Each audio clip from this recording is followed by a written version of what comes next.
is Julia. And I'm Katie. So we will just be asking you some questions about how you got to where you are right now, about who you are as an author, what inspired you to read your book. So, yeah, just want to start off by saying we did really love your book. I think that the character development is amazing, truly. So, first of all, what writers do you look up to? What are some of your favourite books by them? Let me see if this is working. Is that any better? Yeah, great question, guys. And so I studied creative writing. I got an undergrad and a master's, so I should be quite equipped to answer this question. But in terms of my favourite writers, I think Banana Yoshimoto. They're a Japanese author, and they write a lot of sort of literary fiction about interpersonal relationships. I feel as though Glasgow Boys, it's not specifically a love story or a traditional romance. It's a lot about the relationships that the boys have around them, and Banana Yoshimoto does that really well. So they're an author that I really look up to, but I don't imagine I would ever be as literary, and that's why I stick to children's. So was the novel always going to be written as a dual narrative, or was that something that just happened along the way? And also, was there a character who you preferred writing for, you know what I mean? Yeah, no, good question. And I actually don't get that asked a lot. I am always asking someone if they preferred Banjo or Finlay, because it's a dual perspective between both the boys.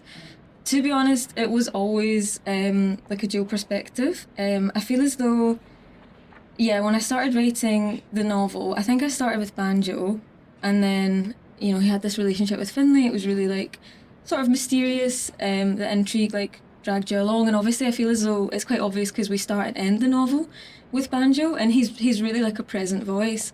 But I started thinking about Finlay, and I really wanted to sort of get into his head. I really wanted to show what he was feeling, and I think a lot of the book is about how they mirror each other.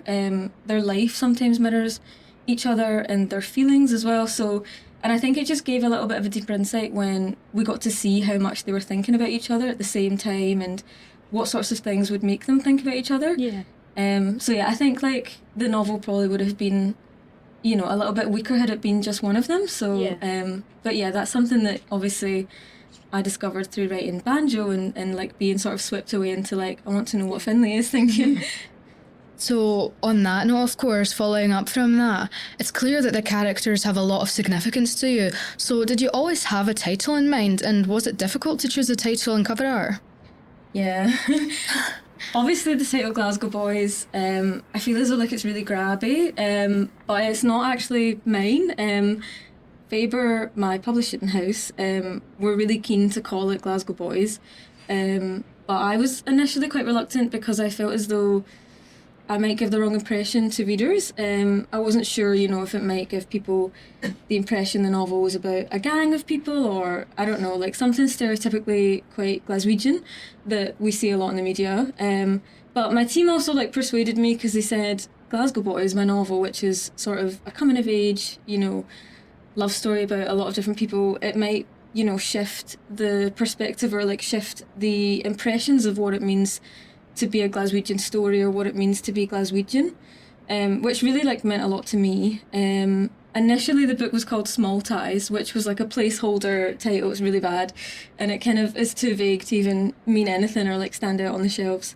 In terms of the cover art as well, we went through 3 rounds of cover art with my designer. So Faber were really keen to commission a freelance designer, and he's done a lot of work for them, Jonathan Pelham, and he's brilliant. But we actually had to, because, it's about Banjo and Finlay, initially we were trying to find ways to put them both on the cover, but it just wasn't really working. And although obviously we have Banjo on the cover, it's quite obvious it's Banjo, I do just think it works because it kind of shows his isolation a little bit. And, he's looking towards obviously Glasgow, where Finlay is. It's quite, symbolic, but I also just find it really intriguing. And when I saw it instantly, I was yeah, I think that's the cover, even though it didn't initially, we were setting out to have Banjo and Finlay on the cover. Yeah. Yeah, I just thought, and I loved it. Yeah. So, without giving anything away for people who haven't finished it yet, but how important was it that the boys had sort of a positive ending and like a positive ending note for the whole book? Yeah, I mean, I love that question, and I think it was important considering like what obviously Banjo and Finlay have gone through. Again, no spoilers, but it was important to show like them have a positive ending. I didn't want. I mean, obviously, you know, it's not my lived experience, but people have lived through these experiences, and in terms of, you know, the representation of care, like we were very you know, dedicated to ensuring that it would be authentic. Like we went through a sensitivity read process with sort of a reader who had been brought up in care and then had worked in children's homes. And it was really important for me that, you know, when you're tackling like these issues, you're not, saying that there's no light and there's no hope, especially for people who have gone through those experiences and been through the care system. So, yeah, but that's such a good question. So moving away slightly from the line of questioning about your book, and we want to know a little bit more about you. So did you always know that you wanted to be a writer? Yeah, I think when I was in primary school, I didn't really know what I wanted to be, which like from the ages of 5 to 11, like you're not really expected to. So that's probably like everyone's common experience. But I think when I started at St Andrews at Brides, and I started English, you know, I just really fell in love with reading, and I really fell in love with the creative aspect of like writing that you could do alongside like English, and I'd always pick like the creative writing essay if I could. And I think I didn't really think in my mind like I want to be a writer. It's just something that I enjoyed, like a hobby almost. And I really, like, I did treat writing that way, and I went to university and I studied creative writing at university alongside journalism. And again, like, most of the time I was treating it like a hobby, not something that I would ever, like, pursue as a career. But towards the end, obviously, I finished uni about 21, like, I was 21, I think. And I thought, you know, I've written a novel, like, I want to try and put it out into the world. But again, it's hard because writing, you know, it's really difficult to make a career, and you know, it's very unreliable, and the industry is quite fickle as well. Like, I have a lot of, you know, advice and thoughts on like if you wanted to get into the industry, but you know, I don't want to like gloss over how like difficult it is to make it a career as well. So, and in some ways, in my mind, I don't even really see it as my career, even though I'm like sat here. So yeah, a complicated answer. So now just we have 2 questions from some primary 7 pupils from St Louise who obviously are going to the same school that you went to. So first off, we have a question from Ben, who is 11, and he says that sometimes he feels like he wants to give up when he's writing, and he wants to know what keeps you like going, you know what I mean? Yeah, it's such a common experience, because writing, as much as like you can treat it as a hobby, and it definitely can be a hobby, it's also work. Specifically for me, like the hardest part is the editing process. So once I have a sort of lump of coal that I have to chip away at, I can get really discouraged just with like looking at all of the work that I have to do. And I think like, you know, there's so many different ways that you can try to remain motivated, but they all sort of lead back to writing something that you love, like, you know, being so attached to your story and your characters that even though it's difficult, like you want to polish it, you feel as though like there's something worth saving. Like I've written 14 novels, which is a lot. And I've clearly like given up quite a few times after I've gotten to like the finish point, because I just think, oh, there's so much work to do. But with Banjo and Finlay's story, I was so attached to them as characters, and I thought, I really do want to like talk to people about the characters. I really do want to share this like sort of with the world, is like, I don't know, arrogant as that sounds, but it's almost not. Like you want to, yeah, as I said, like share your work, your passion, and like talk to people about your characters and hear their thoughts and opinions. And that's been like the biggest joy of the process. But to remain like motivated to do the work, like it's difficult, but I think my main motivator is just like absolutely loving it. So as much as like it's not very helpful if you're working on something and you think, if I finish this, am I going to love it enough to work on it? But I think you have to kind of get there in the end. But for me, like when I'm drafting, like normally, I'm just sprinting to that finish line. So I'm not even considering if it's good. I'm not even like editing a single word. So I think like if that's any help for Ben, you know, basically don't think too much about the work until it's finished. Like just sprint towards the race, you know, to finish. And then once you have finished, consider like, you know, do I really want to take this out into the world? It's definitely like okay and not a failure if you don't want to. It is absolutely normal, and I have had that experience where I've written books and maybe they were just books for a learning curve, maybe they were just books for a stepping stone onto my next book. Maybe they were just, you know, an idea that I had that didn't really like pan out into a fully fleshed out book.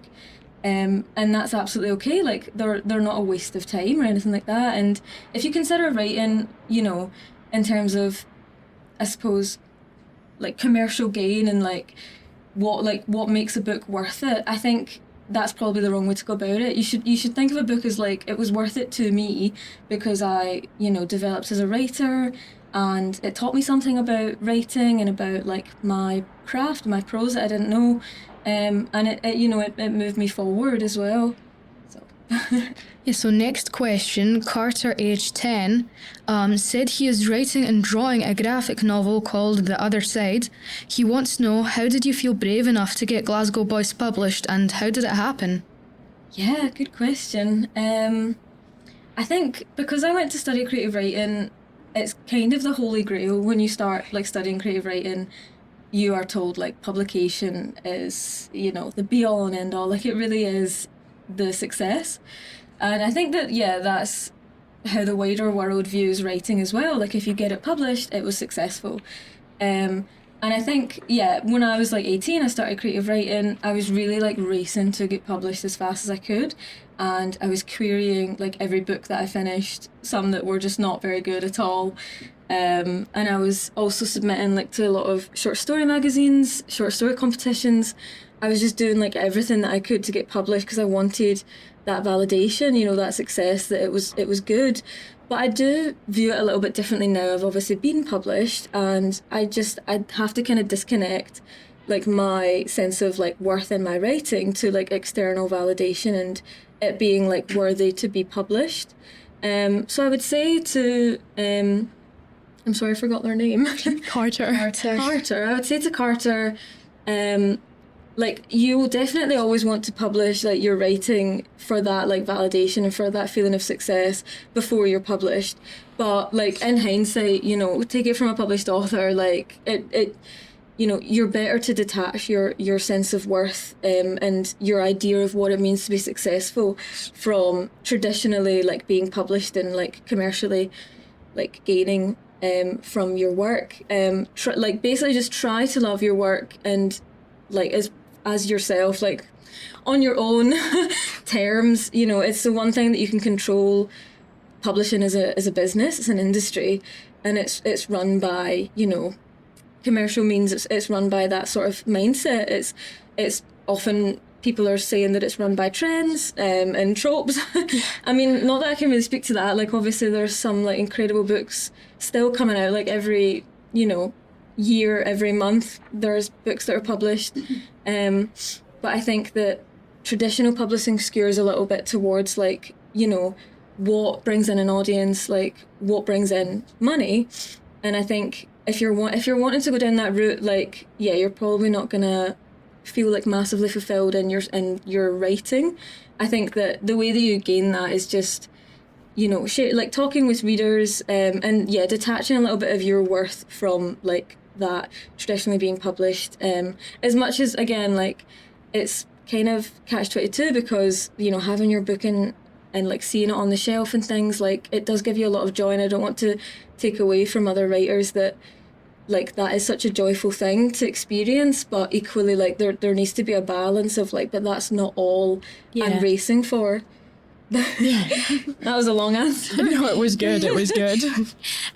So Glasgow Boys is obviously based on a lot of what you know, like growing up in East Kilbride and studying at Glasgow Uni. You know, it's and working for the NHS during COVID, by the way, which is like amazing. I can't even imagine that. But did your story come together from like these elements of what you experienced, or did you know that it was going to be about the main characters and then kind of added in what you experienced, if that makes sense? No, really good question. So Glasgow Boys, I mean, as I said, I've written 14 books, and I consider one of those books to be a very early version of Glasgow Boys, which was set between Glasgow and London. And I can't even really think to the thought processes of why I set it in London. Like, I had never been, or I'd been like once on holiday. Just for the vibes. Just for the vibes. Just in London. You know, I was imagining London. And when the pandemic hit, I was studying my master's degree, and I was actually high risk category. I was like shielding my room, and I thought, actually, you know, I want to bring in elements of like lived experiences that I've had. And one of those things, obviously, Banjo and Finlay experiences, sort of like touch starvation and their like lack of touch in life, and that was something that I was also experiencing at the time, and was really like ruminating on, like when I would be able to touch other people and when I would be able to leave my room, as I imagine we were all were at the time. And then I went on to be a vaccine assistant for the NHS, and then an admin officer at Douglas Street in Hamilton, if anyone knows it. And yeah, like I thought, actually I want to pull in a lot of these elements that are a lot more closer to home in the book. I felt like they were far more emotional and just far more authentic. Finlay was studying drama in London. Again, like, I think it's just wish fulfillment, something that I wanted to explore in a character. Yeah, you definitely do. But then, I thought, actually I want to like pull in more elements that I've experienced, and I think it was important. Like, specifically, obviously, Finlay goes to, his placement is in a care home, so he is studying to be a nurse, and his other friends are in wards. And Finlay's in a care home, and it was really inspired by all of the people that I met throughout the vaccine clinic. Most of the patients coming in were elderly, and just like hearing their experiences and like hearing about their life and their stories, it was just so like inspiring, I guess, in a way. Like, it made me want to like put them into a novel, like sort of give a little bit of insight into our elderly population, I suppose. And with obviously Alina has Crohn's disease and undergoes the sort of bowel operation that I went through when I was 19. Like, I obviously spent about a month or so in hospital, just being in and around nurses, and really sort of understood like how important that role is. But I think specifically after the pandemic, I was thinking about it a lot more, and thinking like how important it is to showcase these people. So I think that's it. Kind of sort of changed along with what I was going through. So kind of leading on from that, like us, you attended St Andrews and St Bride's as a pupil. Were there any teachers specifically who encouraged your love of writing? This is our gossip. Our gossip. Absolutely. I mean, honestly, I'm not. I unfortunately don't have any gossip. Everybody was. All the teachers were absolutely phenomenal. My teachers were Miss Lyon, Miss Mackey, Miss Coulter, Miss Porter, Miss Fitzpatrick, and they were all phenomenal teachers, and they really foster that love of writing, that love of creativity in you. Like, I remember my partner always says that we did exams together, like in rooms. So I don't know if it's still the same. I don't know if you have to go into exam halls, but for advanced English, like, we did it in a room together. And he says he had just finished writing his name, and I was already asking for more paper for the exam. And he was like, that's when I knew. We were on different levels. And I was absolutely just like so besotted with English. It was my absolute passion in life. And it fueled me to go on and study it. And I think that St Andrews Bride's absolutely like fosters that love. Yeah. I mean, love the English department. Our icons. But yeah, so basically our next question is sort of like a what's next question. Do you have any other novels like planned for us? Please say yes. Prequels. I know everyone wants a sequel. I think that Glasgow Boys is finished for me. I know. So sad. I know. I think that, I wanted not like an ambiguous ending, but I wanted it to end, as you said, on that note. It of was hope. just like positive and quite like it made me feel kind of. I was like, oh, that's not nice. A little bit cheesy, but I'm used to guess. books having like a sad ending. I thought that was quite good. I was like, oh, Thank you. I'm not crying. Well, I was a little bit. That's so sweet. So I am working on another book, but it's really slow going. The rough sort of premise is 4 working class kids from Scotland take a job at a sort of private boarding school for the summer, for their sort of summer camp. And things go wrong and there's tension. And I can't really say any more because it is absolutely like still being written as we speak. And like it's all liable to change. But yeah, I hope that answers all your I'm excited now. curiosity. Thank you. So, in your current book, obviously, Glasgow Boys, you use Glaswegian Scots, which is interesting and it particularly allows Banjo to speak in his own voice. This adds to the sense of realism and authenticity to the novel. Did you have to argue for the Scots to be included? Was there a concern that the audiences outside of Scotland would be hindered by it because we all know what Glaswegian can be like? A Ken's eye. Yeah. So we obviously added a glossary for Scots at the end of the book, which is also sort of just my interpretation. I feel like Scots can be so personal. It just means so many things. Yeah. Like it can, there's so many different like phrases and meanings and spellings. There's also like different dialects of Scots. There's Edinburgh Scots, there's sort of Orkney. There's all these different ways for Scots to be like represented on the page, and I think it was important for me that it be the Scots that I've grown up with, and the one that was closest to me in my life. But definitely, I did not get any pushback. I will say my agent loved it, but I don't know if they massively understood it. They just interpreted it as, I don't know, it's... Well, that's what it's all about, really, how people interpret it. Yeah.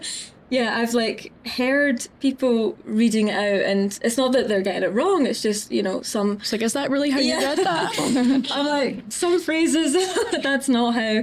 Yeah, but I think for Scots, basically, if we want to treat it as a language, we have to pass it on. We have to want to teach people, like people who are completely new to Scots and don't have like absolutely any experience with Scots. I think like, we obviously so closely protect Scots and want it to be accurately represented. But I think as well, like allowing people maybe to get it wrong or to dip their toe in. I think that with Glasgow Boys, it's not written in Scots, but Banjo's dialogue is, and that for me was like an accessible way to include it, as much as like it informs so much of his personality as well. And I did consider writing his chapters in Scots, but yeah, I just felt so underqualified. I don't really speak Scots, but I've grown up with it, so I thought, yeah, I really want this character to have that part of himself on the page.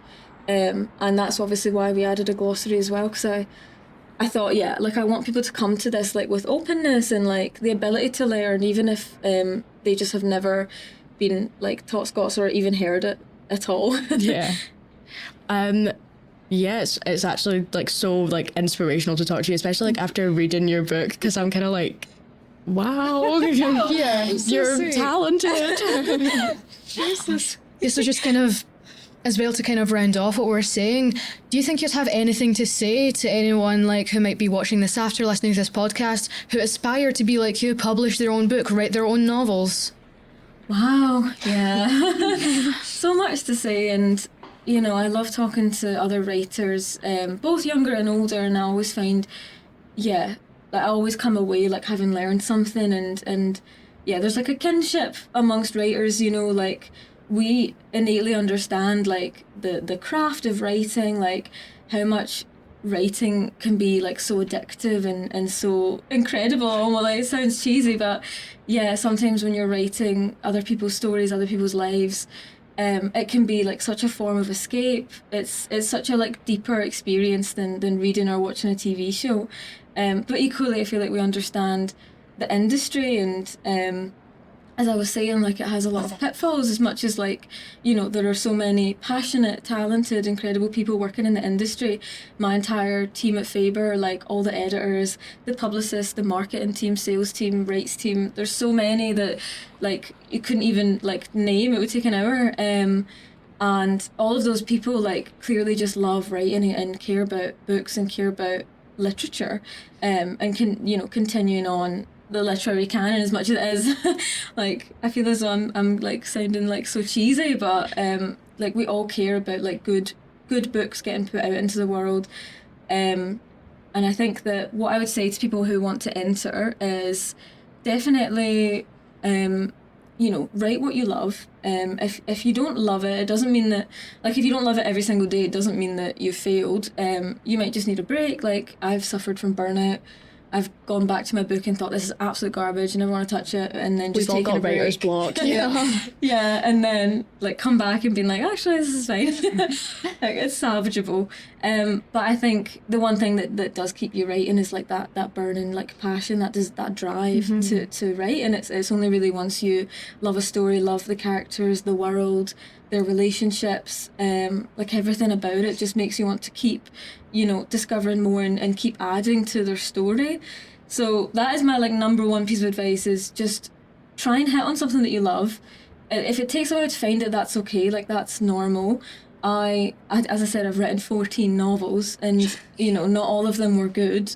Actually, not, like, really, I don't consider any of them good anymore, other than Glasgow Boys, which is what I published. And I think I published it because, like, once it was finished, I thought, actually, like, this is the best thing that I've ever written, and it took a long time. It must have been such a good feeling as well. Just feeling like, the satisfaction. It's like, I went to Waterstones in Glasgow Central, and I saw it. They had its own little stand, and I was like, oh my god. I know. It must have been, like, just so, like, was it, like, surreal to just, like, walk in and be like, wait, that's my book. I wrote that. I know. I mean, it's funny because people were sending me photos of it on the shelves, like, before like, that's my baby. I'd gone in. I know. I was in floods of tears.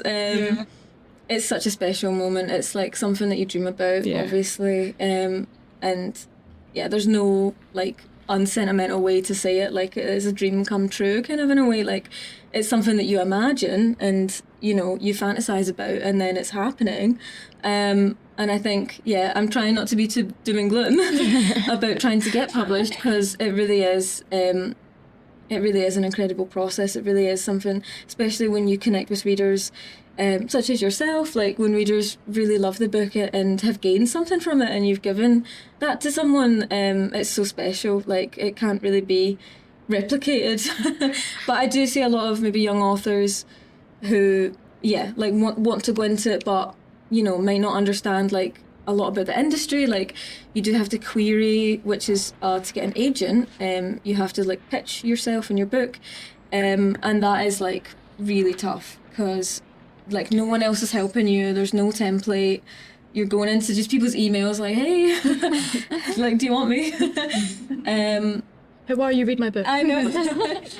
That's it. And then when your agent takes you on, there's an added pressure of, okay, we're going on submission. They pitch it to publishing houses, but there's skin in the game. Like, your agent now has to, like, they kind of rely on you now to get your book published. They make commission off of a publishing offer, so you're almost like, right, there's both of us now that have to succeed, and every step of the way, like, there's pressure. So I would say, like, be aware of that, and, like, if you're gonna go into writing, like, I always knew when I was trying to publish my book, like, I had read every single forum post, I had watched every single YouTube vlog, and I knew everything about the process. And even still, like, there's things I'm learning, but I, like, intimately was aware of, like, how getting published, like, as much as it is this, like, surreal dream, there is, like, so much, like, in terms of reality that you have to consider as well. I know that that's, like, maybe not hopeful. I'm sorry. I'm realising I'm, like, being doom and gloom. No, we do know it's a difficult obviously, there's a reason you're here. You're very successful at what you do. Thank you. But thank you. We just wanted to see if there's any questions from the audience. If, Come on, guys, raise some hands.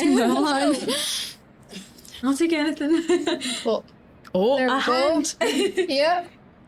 When I read things, I really visualise it in my head, and I don't want it to be turned into a screenplay. But if somebody asked you, could you say no, or would you say yes, or do you have control over that, or do you have a thought in your head that you want? I mean, I do have control, so I can say no. Although I think it would be like heavily discouraged if someone was like, right, we're going to make it, and like, nope. I do think that happens, so I think that Donna Tartt is famous for like saying no to like every single adaptation, which is interesting. After the Goldfinch movie. I know, after that one, I was actually talking to someone about that, because yeah, she hated it. Bless. Yeah, but I think like it would depend on really just like how much passion they had behind the adaptation. Like obviously the name, I guess, is important, like, say if it was Netflix. But if Netflix were like, yeah, like, I would just, yeah, I want them to be passionate. I want them to really care and be faithful to the book. I wouldn't want them to just take, like, the framework, maybe of Banjo and Finley, and then make it, I don't know, a lot more violent or a lot... And, you know, any other way that they could adapt it. You wouldn't want, like, a World War Z book adaptation where it's just like, we just got Brad Pitt in, so... It's just totally different. Like Glasgow Boys is Glasgow Boys. You want them to be authentic to obviously what you wrote. Otherwise, it would just kind of be discrediting your work. Yeah, I feel it would defeat the purpose. But I would also not say no. It's Netflix. It's like, come on. Exactly. If anyone does want to adapt, if anyone has got any Do you want context. Netflix, hit us up. This is an advert. But thank you. Good question. Any more? Yeah. What? I was just wondering if you would ever consider writing for a younger audience, or would your target audience always be young adults? Great question, yeah. I did sort of have like an idea. It's called middle grade in America, but I don't know what the UK calls it. But I did sort of like have a book idea. It kind of fell apart. It's quite a difficult age range to write for. It's quite difficult to strike the tone of voice. Because yeah, I have actually loved a lot of like middle grade, and a lot of my author friends all write in the middle grade space, and I actually just think that they're like completely incredible writers, because it's a really tough voice to embody and to connect to kids. So as much as I would never say no, I do actually find it really challenging. So that's my honest answer. Any more questions?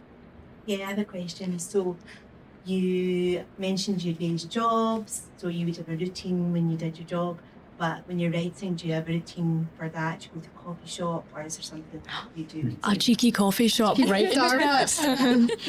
Yeah, great question. And the answer is, I think I got really regimented with uni. Like it really did teach me like a routine for writing that I'm like, if I hadn't gone to uni, which I was blessed to go to uni, like, and have access to that higher education.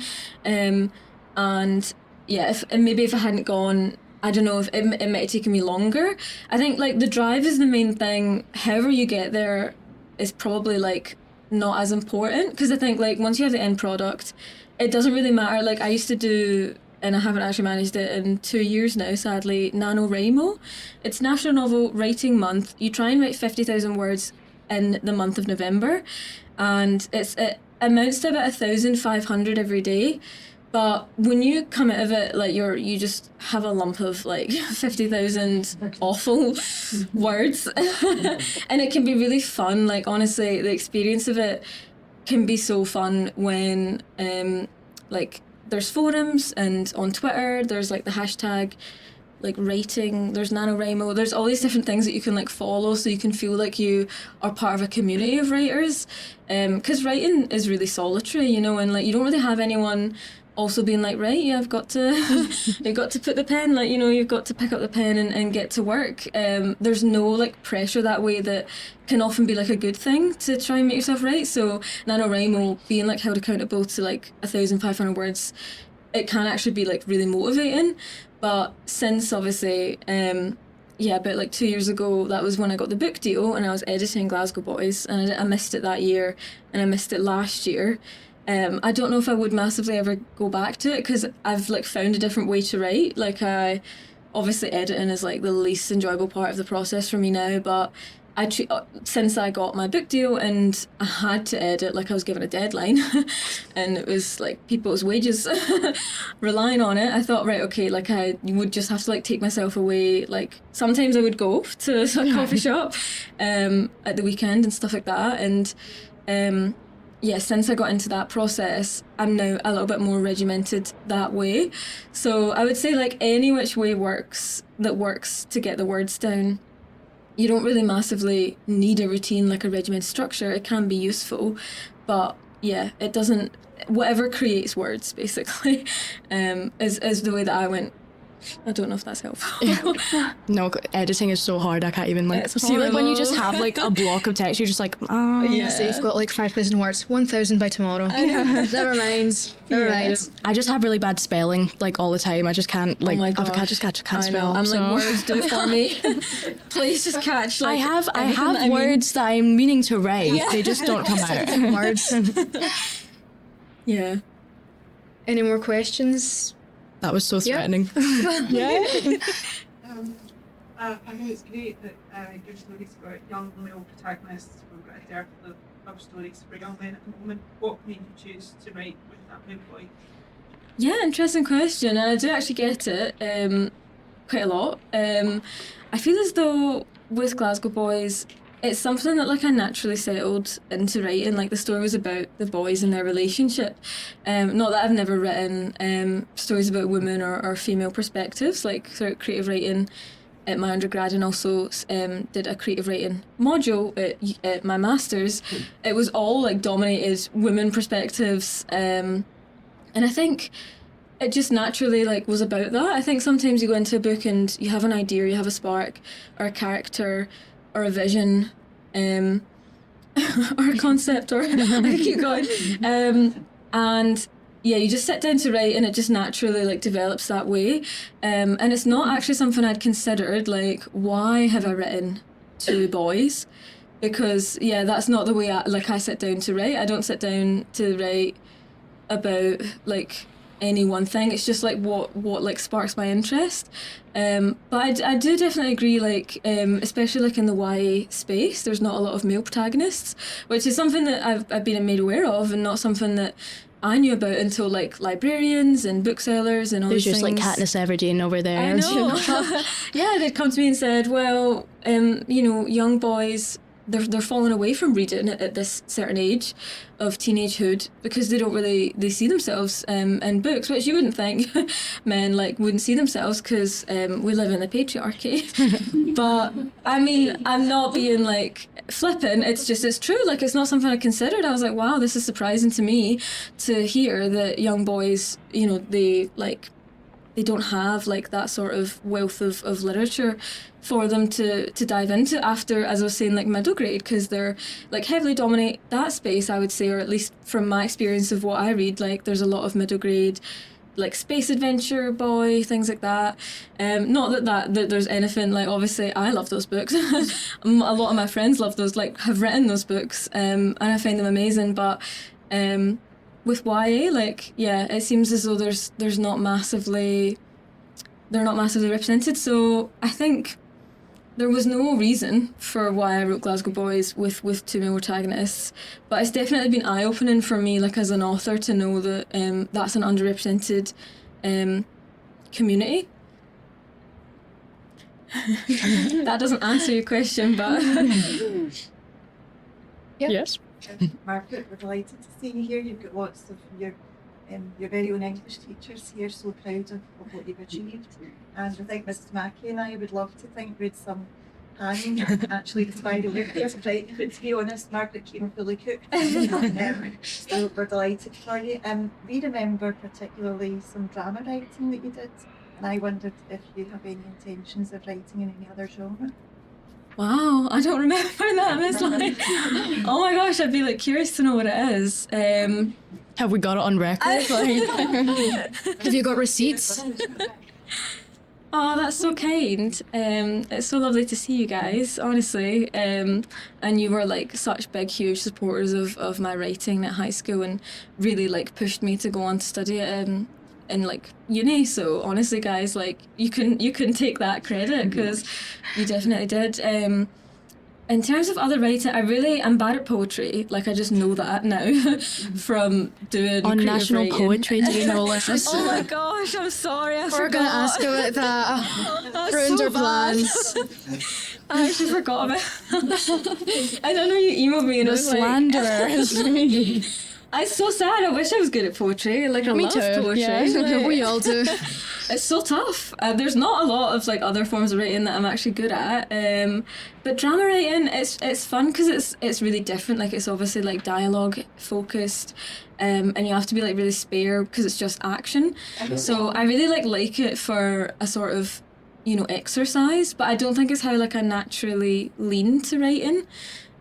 So I can't imagine, like right now, I can't imagine writing anything other than books. I'm sorry. That's the Glasgow Boys editors. Yeah, I would love to work on that. I would absolutely love to.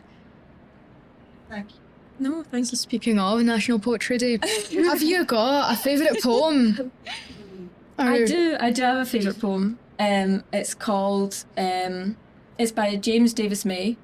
It's called The Long Sickness. But it's, do you want me to read it out? Yes, have you got it? I love this poem so much. I Screenshots. feel like I'm going to do like a dramatic reading. Let me get it up. I mean, that's why we're here.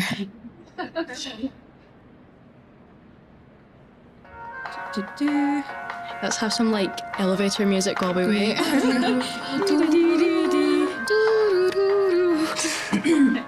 So yeah, this poem's called The Lasting Sickness, and it means a lot to me as someone who is chronically ill. So James Davis wrote, he says, I wrote The Lasting Sickness last April after recovering from a vicious fever and an equally vicious series of setbacks.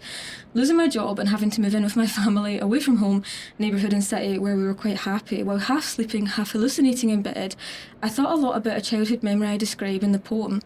The fever in the poem was brought on by pneumonia. I was no older than 7, I think, and my parents' hushed concern and care had taken on a mythic importance for me because I'm almost certain it prompted my first conscious thoughts about love.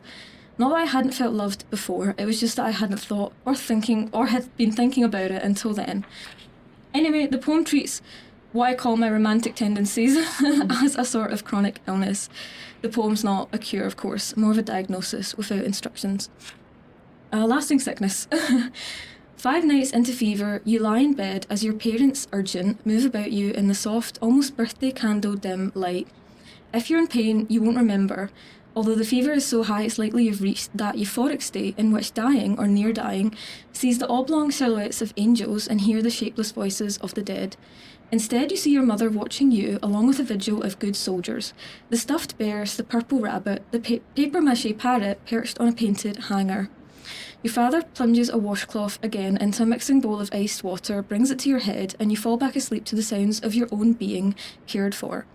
If you were the boy who remembers this well after forgetting the cause, if it haunts you like, say, unrepeatable pleasure or a good dream you've never learned to disbelieve, so that each sickness, pneumonia at 18, shingles at 23, reminds you of what others have done for you and what others will do, their hands working your clammy wrists and brow, kneading the minty balm again and again into your chest, if you begin to believe, as that boy did, that the world not only acknowledges your suffering, but turns to soothe it, what choice would you have but to love that world that you so appallingly don't understand? No, I can't believe I haven't read that before. It's not even mine. That's my favourite poem. Thank you for sharing. I think that a person's favourite poem definitely gives you some insight into what inspires them, into what drives them. So we do appreciate you sharing that with us. Yeah, I think anyone who is disabled or gone through chronic pain, you know, like it's not a good experience, but it definitely brings you closer to the people that you love. I think it's just so wonderfully captured. And it's not mine, so I can't even take the applause. Well, it's a beautiful delivery. No, it's a dramatic reading. Yeah. On National National Poetry Day, yeah. That's what you get. Has anyone else got any questions? Let's know anything. Oh. Who will choose? On you go. Alright, so you've written 14 novels, which seems like quite a lot, but obviously not every idea or concept for a book can come to fruition. So how often would you say you have to abandon ideas for books? And at what stage and process does that generally happen at? Yeah, great question. I think I abandoned a book, sorry, after I would say 20,000 words, which is about 50 pages, maybe 60 pages. And I've done that, yeah, like 3 times, but like, yeah, 3 or 4, which doesn't seem like a lot as compared to the books that I have finished. But I consider a finished book to be over 50,000 words. And some of them were fan fiction. I'll be honest. So real. Just real, just being real, guys. That's where everyone starts. Yeah, you have to start somewhere. And I always say, like, fan fiction is writing with stilts on. You know, you have the characters, the world, and you can base it off a lot of that. It's good for technique as well. Like, if you just, you know, I mean, you already have, like, you don't have to imagine it there, but you can, like, use, yeah, it's really good. Yeah, like, if you want to exercise, if you want to, like, dive into character writing, or you want to dive into, like, taking the characters from a show or a book and putting them in, like, your fantasy world, it can help you world build. It can do all these different things. So that's why, like, yeah, the novels that I consider, like, my 14 finished books, they're not, like, sitting arranged in a bookshelf. Like, they're very, like, all over the place. But I do think that, like, that's only because, yeah, as I said, like, a lot of them, I was maybe just, like, I was just, like, racing towards finish line. So if I had an idea, I would be like, I can't, like, you know, even if I'm not enjoying it, I think, like, just get to the end. And then you can consider, like, if it's worth it or not. So, like, only very few times I've thought this is absolutely just going nowhere. But I feel as though I probably have, like, a book idea for, like, an idea for a book, like, every week. So it's just tough to, like, know, yeah, when that book idea is, like, worth putting down. And when you are, like, in the process of putting it down, like, it's really, like, gut-wrenching to have to be like, no, like, I'll stop, which is why I've only ever done it, like, far fewer than I have actually finished the books, because you just feel like, as much as, like, if you're finishing the book and you don't do anything with it, at least you got to the end kind of thing. So that's kind of what pushes me to finish. I wish it was like the dramatic, like, writing it in pencil and, like, throwing it into a bin when you're done. It's like, no, it's rubbish. Actually, do you ever notice how whenever inspiration hits you, are you doing something particular? Like, are you, like, in Tesco or something? Or I know, like, Tesco meal deals. Like, just slightly advert, like, for Tesco, by the way, like, I got my world famous book idea in here. Yeah, I wish there was a formula. I wish I knew. I mean, it is really like lightning strikes or inspiration strikes like lightning, because it does feel that way. Like, you're just kind of going about your day. Like, it can also be like something that you read. Like, a lot of books that I've read, I've, like, finished and thought, oh, like, I quite like that premise, or, like, it sparks an idea.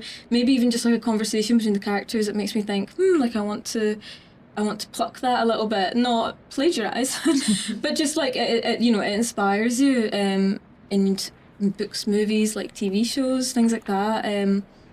But there's unfortunately no way to know, like, what actually creates an idea. Are you, like, stereotypical, like, carrying around a little notebook in case, like, an idea hits you? Like, I love that vision you got. Yeah. Like, writing it on a napkin. Like, imagine. No, just my notes app. Yeah. I'm, Real, like, the digital era. Now. I know, like, every writer's best friend, the notes app. Yeah. Anything else? Anyone like to know? There was another hand raised back there. Yep. Firstly, congratulations on the novel. Well done. I was quite interested in the editing process, and I wondered how many times do they send it back to you to re-edit, and what's the biggest thing they've asked you to change? So, the biggest thing they asked me to change was to cut 15,000 words. So, yeah. The length of a dissertation. They took the book on. It was 89,000 words, and they were like, our goal is 70. So that was like, what? And I just had to find that somewhere. It didn't end up being like one massive scene, although it was like smaller little scenes, like little maybe moments between the characters. Can we have like the uncut version? Of course. Although it's like really bad because the editing process, yeah, it also like crystallizes a lot of your writing. Like, it really just makes it so sharp.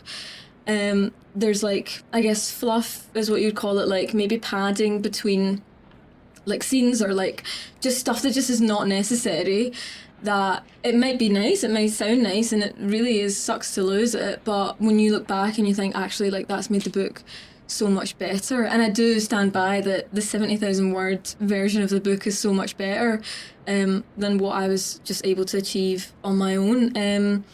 And also the editing process, how long. So basically got the book deal November 2022, and it was due for print October 2023. So we had that length of time, which I can't think how long that would be in months, but we did 8 rounds of edits. So that was like from top to bottom, like 8 rounds. Like I would send in like my finished, what I thought was finished, like, here you go, and then like another huge red wall of text. And then I did those 8 rounds with my editor and my assistant editor, but they ended up emailing me to be like, Margaret, we can't look at this last like edit that you've done. We're gonna have to like hire a freelance editor because we just can't look at it anymore. How do you think I feel? And then I had to go with the freelance editor and do the work. And she was brilliant. She was absolutely amazing. Have the words ever like merged together on the page? Yeah. Like one time I was writing like dates, and I wrote like the 37th of September. I was like, oh my god, I need a break. The next crime and punishment. Yeah, that is what I could do. But yeah, the editing process, it's really daunting and it's really tough. But also you end up with like a book that's just so much better. I really stand by that. So, but it's not easy. So. More questions? Are we done? Well, thanks everyone. Yeah, sorry. Thank you very much. We're cutting into each It's other. been amazing to like talk to you as well. Yeah. You guys It's are so surreal, like I actually don't feel warming real my right now. Stop. That's actually adorable. To think that you went to our school, you know. Absolutely, and it could be you, like honestly. We're taught by the same teacher, Miss Lyon. I expect to go to places after being in your class. For how many years? A couple of years? Yeah, like we absolutely need to. Do you think? Katie? Yeah. I can't wait. Like hit me up, Launching my please. random like journalism Yeah. articles. No, like I'll be in support. Like please.